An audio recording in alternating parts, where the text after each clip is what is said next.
Bring it back around. Manifestation. Now, the idea of things that you want happening for you, okay, it's real. Yep. But it happens when you've achieved a certain spiritual momentum. So if you're going to manifest something, it's got to be something that you need. You have to have built up the spiritual momentum to be going this way, and you're like, okay, I'm just going to start walking. I'm taking a leap of faith, and the road will arrive underneath me. Welcome back, you guys, to the very exclusive interview for TarotCon 2025. I'm your host, Jerome Paul. Thank you for tuning in.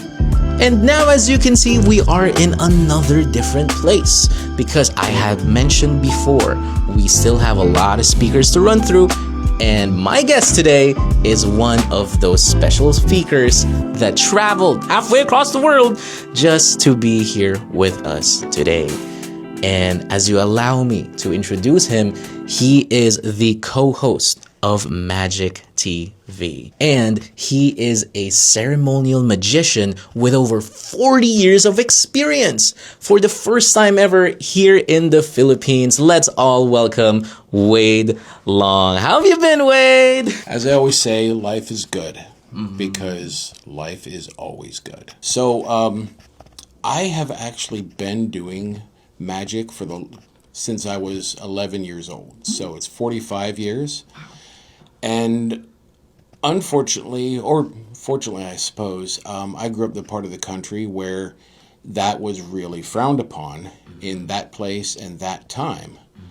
So I had to keep a lot of it secret, which, as anybody with kids knows, the more you keep something secret, the more you get into it. Yes. So I had to hide my books. I had to practice in secret. I had to hide everything I was doing. And it just made it all the more intense for me because the fact that it was not allowed is always a big thing. From the very beginning, I couldn't necessarily pick one of these specific magic using traditions, like Thelema or British traditional witchcraft. I had a lot of just spells, just individual techniques, because my focus has always been, even today, increasing your personal power. Because if you look at all the negativity in the world, every negative act comes from one person who felt powerless. Yes. Because they have, this guy, he can't get the girl he wants. This one, they can't get the job they want. These people got picked on at school and they have to go and act out because of it. Whereas if you can increase your personal power, you wouldn't need guns or money or rape or drugs or any of these things, because you would have the power to get your needs met by yourself. So, and at the end of the day, bottom line, magic is about power. It's about making yourself the strongest version of yourself that you can be. And what I've noticed, when I realized first that this worked, I was like, oh, I'm going to get everything I ever wanted. Yeah. Everything. And that's true. Because at some point you realize, like, wow, I want so much less. It's, at some point you realize, like, I only wanted this because I couldn't have it. Right. Now that I could have it, it's a lot less attractive.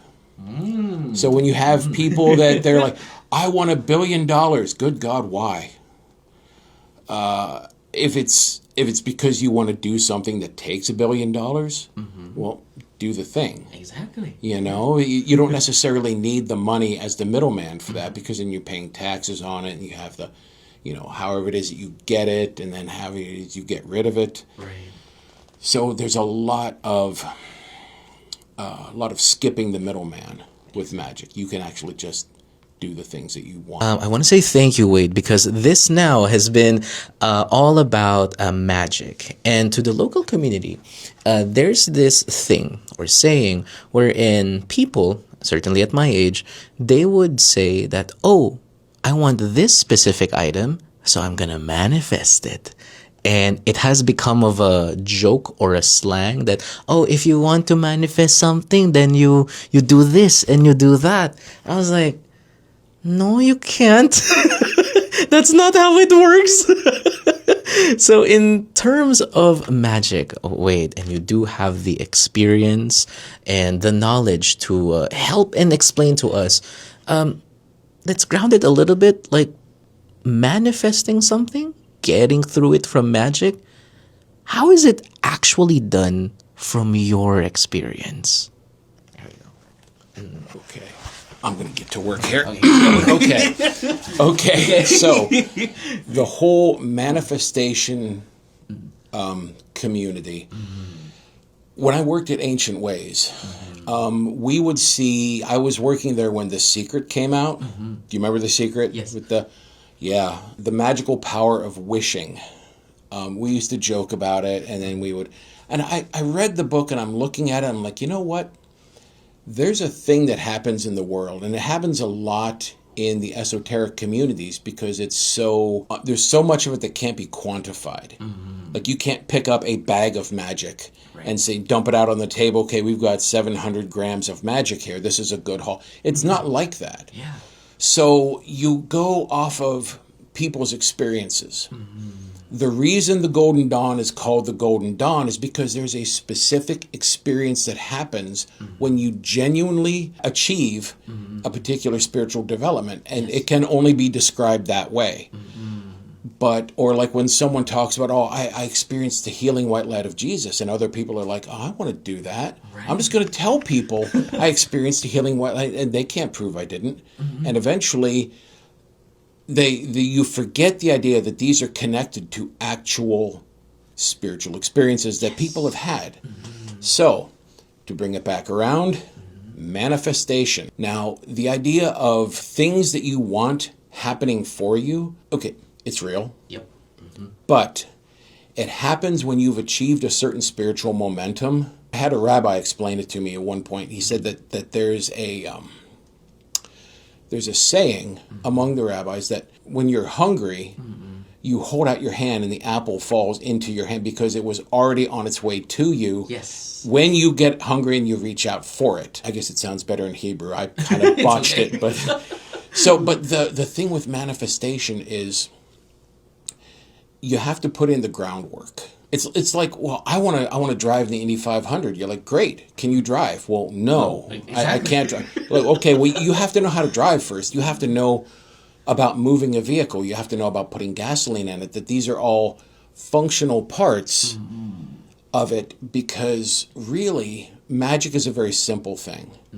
Humans are magical beings. We're stuck in the meat suit for now, but ultimately, all of the degrees and the traditions and the symbols and the titles and the crowns and the lamans and all the other things, all of that at the end of the day means nothing. It all comes down to power. Yes. So if you're going to manifest something, it's got to be something that you need. You have to have built up the spiritual momentum to be going this way, and you're like, okay, I'm just going to start walking. I'm taking a leap of faith, and the road will arrive underneath me as I'm going forward. If you're going in the right direction, if you are familiar at least with flexing those muscles. Yes. Because if you've done enough magic, it does manifest for you. I also talk with spirits. Like one of the things that Rob was talking about earlier was I've had spirits that would say, you know, oh yeah, we did this thing for you. Because I would ask them, like, well, was this what you did? And they were like, well, yes, we did this because we knew this was something you needed. And I go, why didn't you tell me? And they're like, well, you would have messed it up. You'd have tried to get involved and you would have messed the whole thing up. Oh, okay. So sometimes it just has to happen for you when you need it, exactly the way you need it. Yes. But all of the other items that come through with like the affirmations, the vision boards, the I don't even know what the thing is where you put the bowl on your head, the singing bowl. I forgot I'm not that sure. too. Yeah, But I know them. so all of these, they're like the shadow of real magic techniques. These are techniques that were observed by people that didn't understand what they were seeing. Yes. And they're still doing it. Like the cargo cults after World War II on the islands, where the plane wreckage would wash up, and they would think, "Oh, these are gifts from the gods. I've got this metal helmet, and look, we've got all these. Oh, they sent us food, and it's terrible, and we have boots. We have boots to protect our feet. These are gifts from the gods." And they would think that the gods dressed like GI Joe, because that was the stuff that washed up. So you're seeing things that you don't have context for. So like, the people that are doing the daily affirmations, honestly, I'm sure that there's some of them that are getting results because magic is very natural for us. It's ingrained into who we are.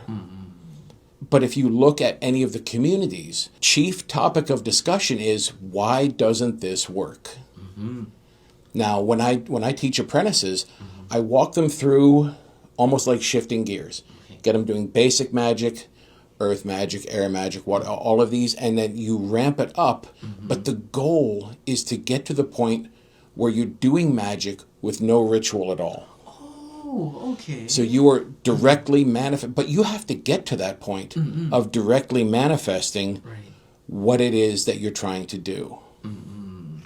I want to say thank you, Wade, because now it brings not only the audience, but it brings me more clarity on how I can able to manifest it and ground myself in a way and test myself like, am I truly ready for me to receive this thing that I want? Because the saying goes is that you have to prepare the vessel, right? You have to learn how to drive if you want to learn how to, if you want to drive a car. There we go. And for so long, it has bombarded me personally that I would hear some of the people in my community and even my friends that, oh, I want to manifest this, I want to manifest that, but they're not really putting in the work. So for the audience and listeners right now, it's just an affirmation that not only that you just can't help but, oh, I'm just wishful thinking. You have to put in the work. I actually have a thing for that. Oh, sure. Okay. There we go. If we're strictly talking manifestation as you know the popular community is, the three you take away here, three main tips for why it's not working. Number one, you haven't made a space for it. Like if you're getting a new desk.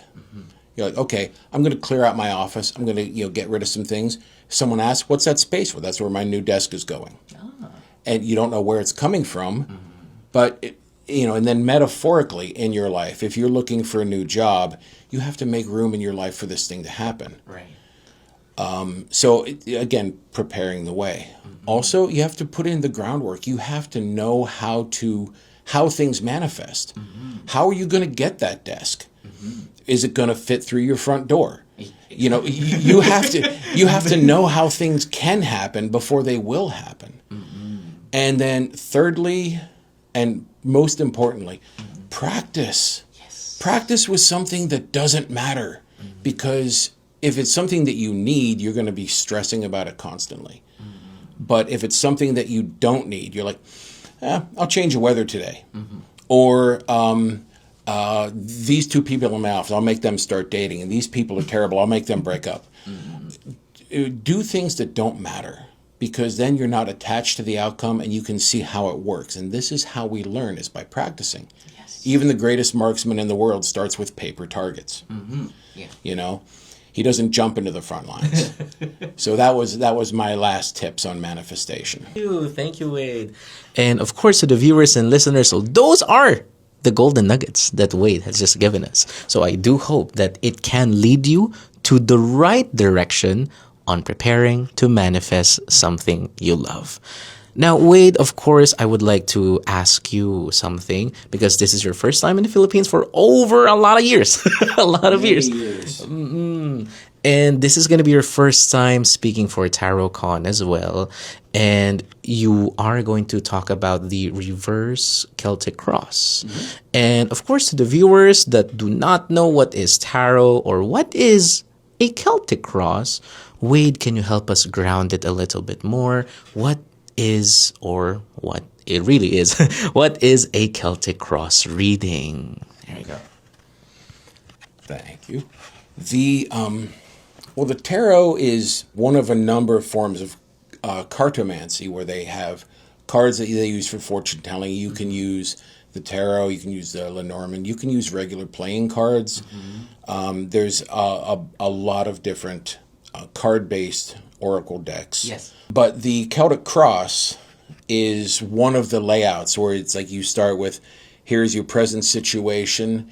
This is the influence that's affecting you. These are your hopes and dreams. Here's distant past, recent past.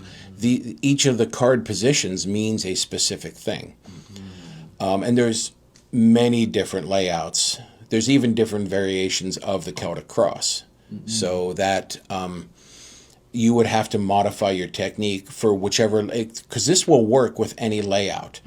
This will work with any of the oracle decks. It'll actually work with multiple forms of divination entirely. Some of them, naturally, it won't. But regardless of which deck you use or which type of oracle you use, there's ways to do it for this. So that's the Celtic cross.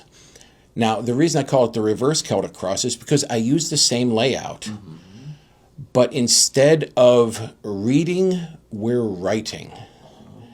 Your client comes to you with whatever their problem is, they need more insight on it. Once in a while, your intuition will tell you, like, wait a minute. This situation just needs a little push to put it over the top.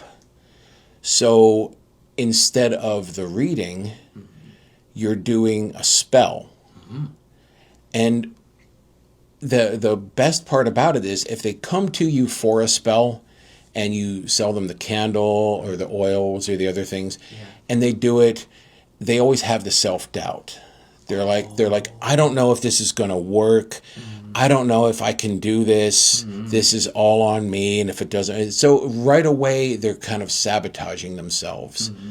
But if they come to you and you perform the reverse Celtic cross, everybody is always eager to accept a reading.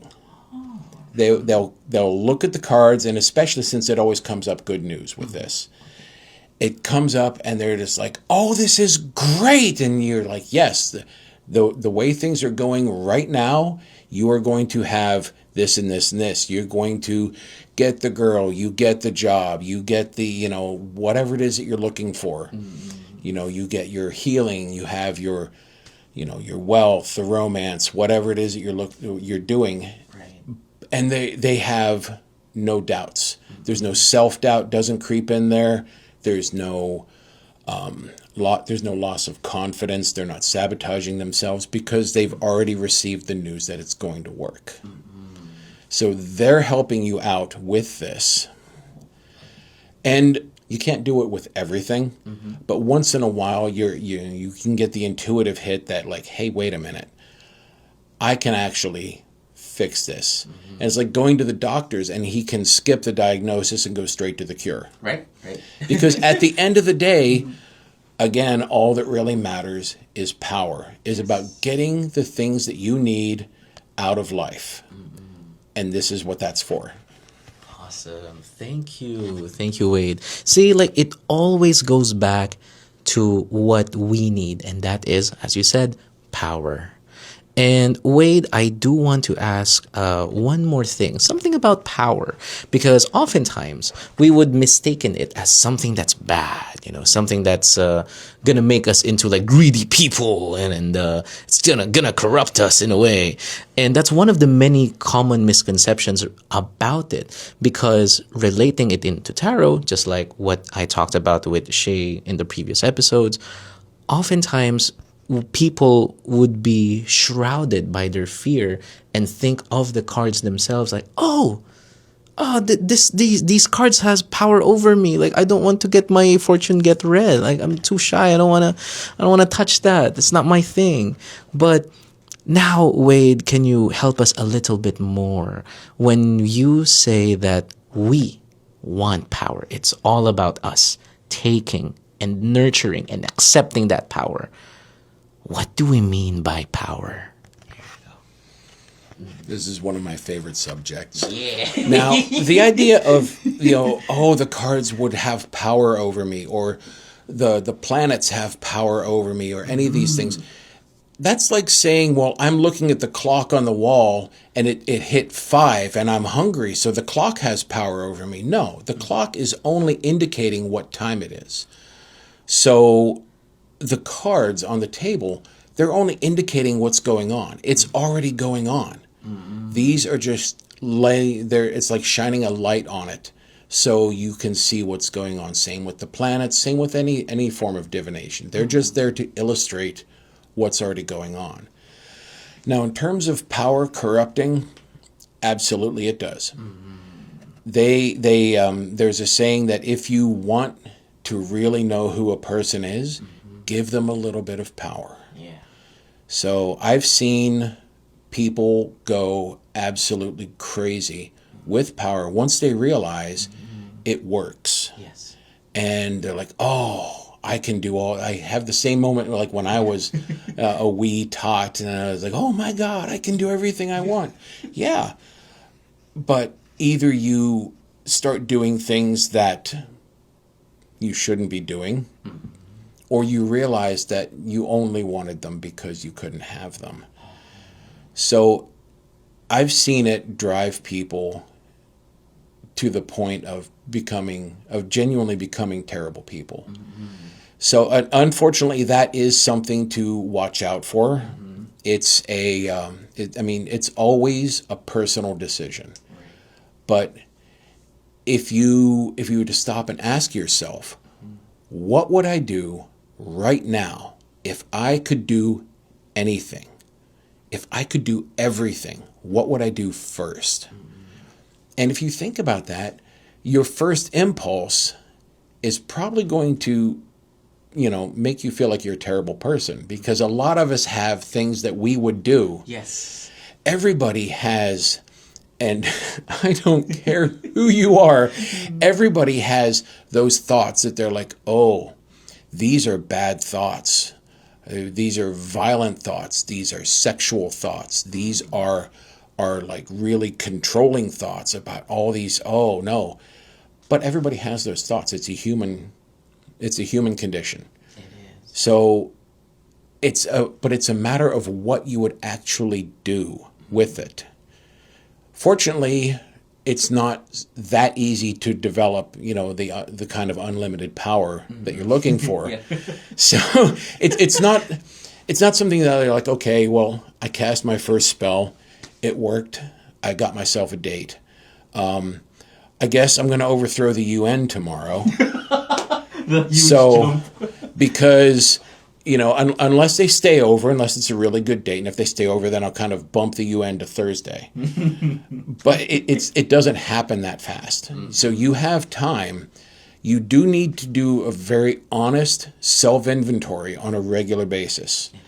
And at some point you have to stop and ask yourself, fairly often, like, am I just kind of up my own ass here? Because sometimes you kind of get, and it's easy to get off on a tangent. You kind of go into a spiral where you're like, oh, I've had this revelation.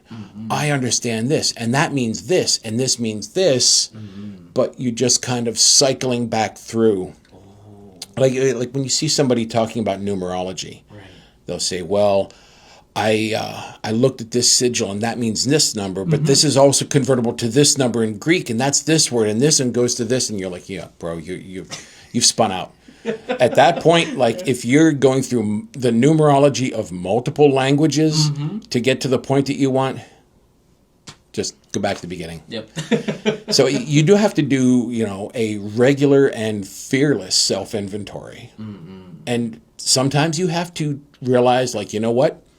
I got to stop and start over. Yes. I have to scrap this project entirely and come back to it, because when you're working with power, it doesn't go away. Right. But at some point, you have to stop and make sure you're not just deluding yourself. So yeah, it can corrupt. It can make you a worse person. It can make you a crazy person. It all depends on how you approach your own self-care, Yes. because that's the only way that you can manage actually living a life with power. Thank you, Wade. And I absolutely love the question you asked earlier. Like, if we can have an unlimited amount of power, what would you do with that power? Something to think about for the audience. Leave your comments down below, or just, message us. Like, what would you do when you have power? Thank you, Wade. And of course, Wade, we are nearing at the end of the episode. And I would like to ask the two important questions that I have asked everyone. So, Wade, for this part, what do you think is your greatest contribution to the community? There you go. Okay. To the overall community or to the tarot community? Both are okay. Both are okay. Well, this is actually going to be the first time that I'm platforming the reverse Celtic cross. A lot of times, readers don't do spell work for their clients, or it doesn't occur to them that, like, hey, wait, I can do something about this. So I would like this to be something that the tarot community can use, even if it's only just like kind of a step, getting a foot in the door, Right. into a magical lifestyle. That would be what I would consider my contribution to the community.